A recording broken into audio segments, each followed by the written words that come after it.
brothers and sisters, once again, as always, just want to share for those who are currently seeking, and for those who are experiencing the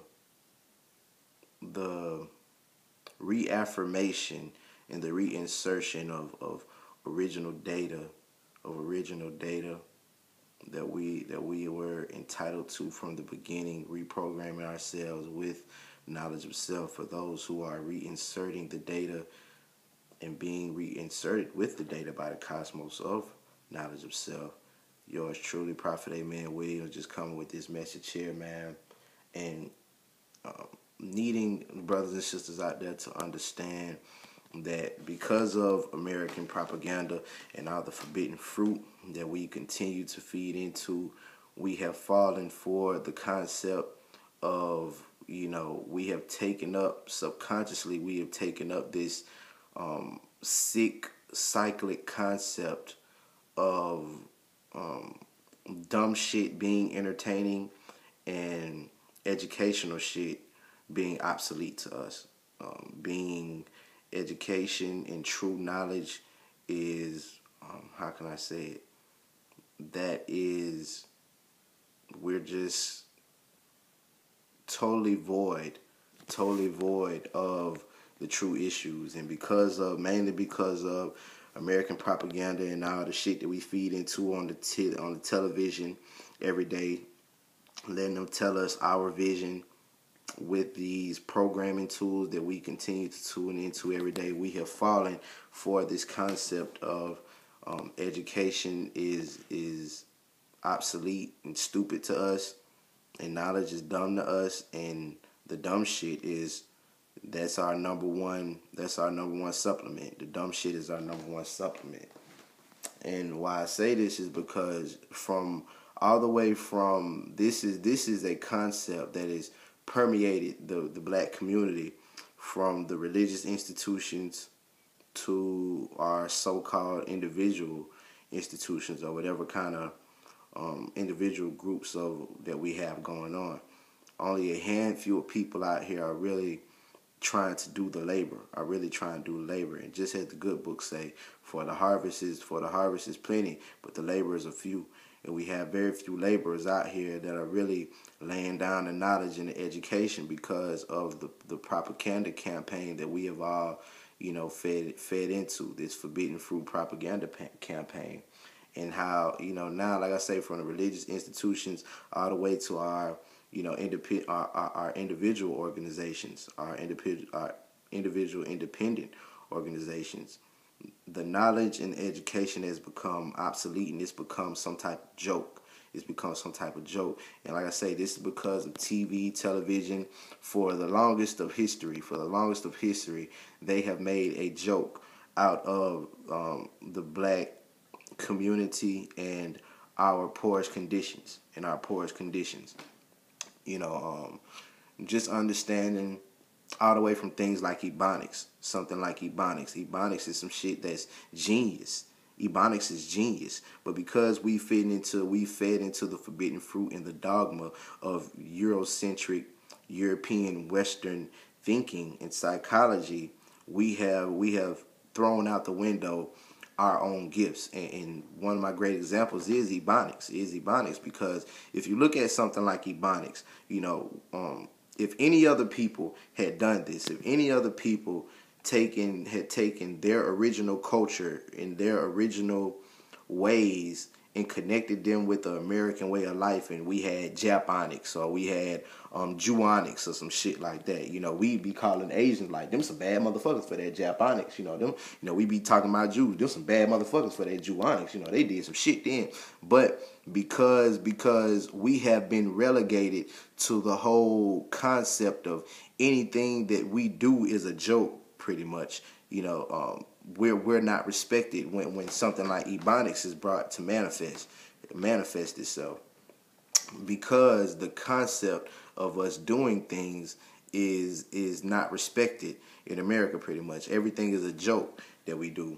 And these are things, like I say, man, from all the way from Martin, and our comedy shows, to the Wayans brothers and all this shit today.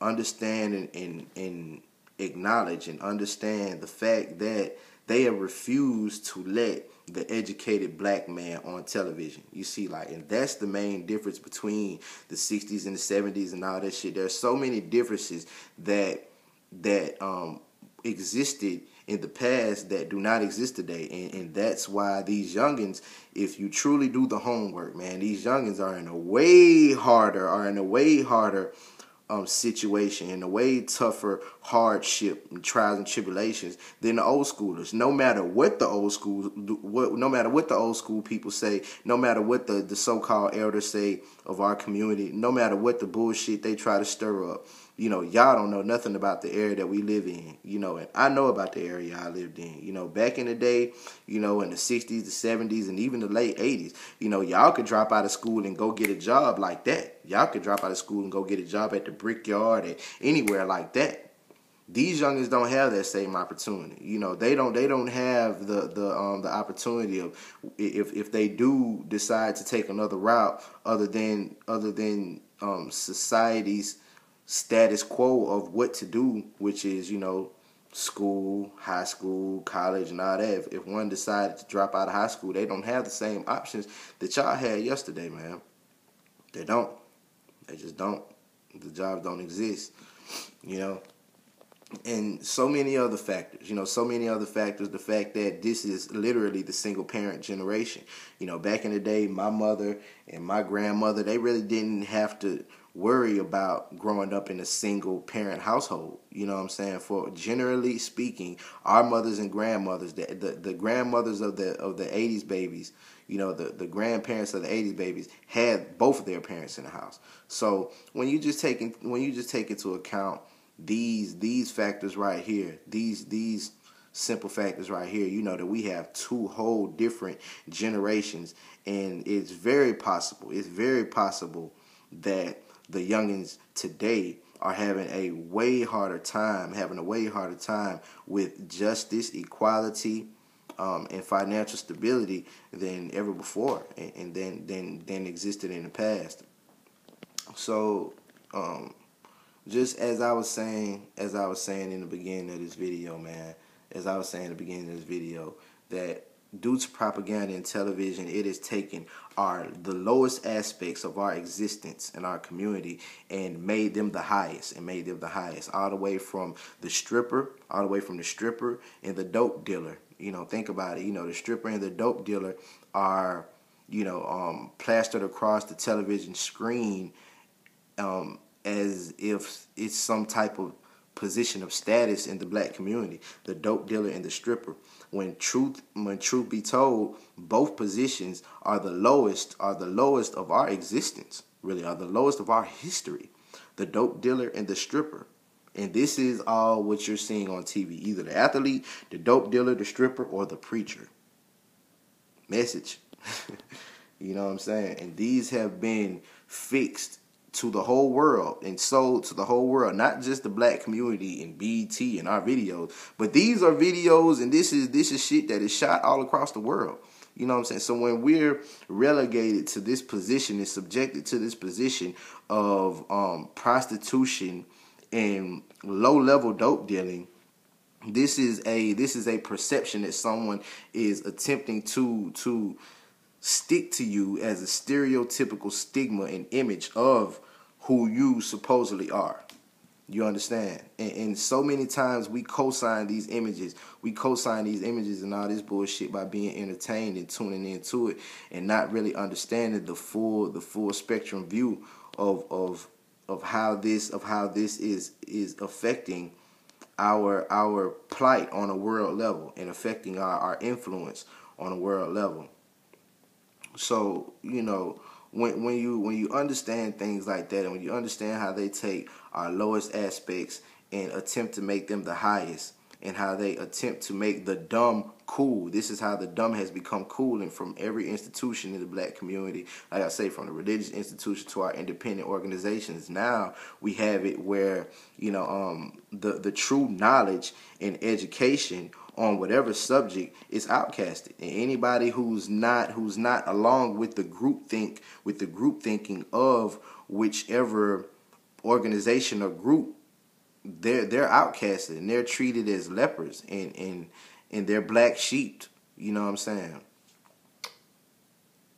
And so, and all of this is based on outcasting higher knowledge. Higher knowledge. Those who speak the higher knowledge are seen different and outcasted. And it's just like George Orwell said. In the time of universal mass deception, speaking the truth becomes a revolutionary act. And now, man, you just have people who you know, they much rather hear about the foolishness than the true knowledge. You know what I'm saying? Now you have people be, oh, you know, here go little Malcolm X, or here go little Martin Luther King right here. You know what I'm saying? Basically totally spitting in the face of our ancestors and the ones who brought us here. You know, what kind of joke is that? What form of sarcasm is that, to say, oh, here go little Malcolm X, here go, you know.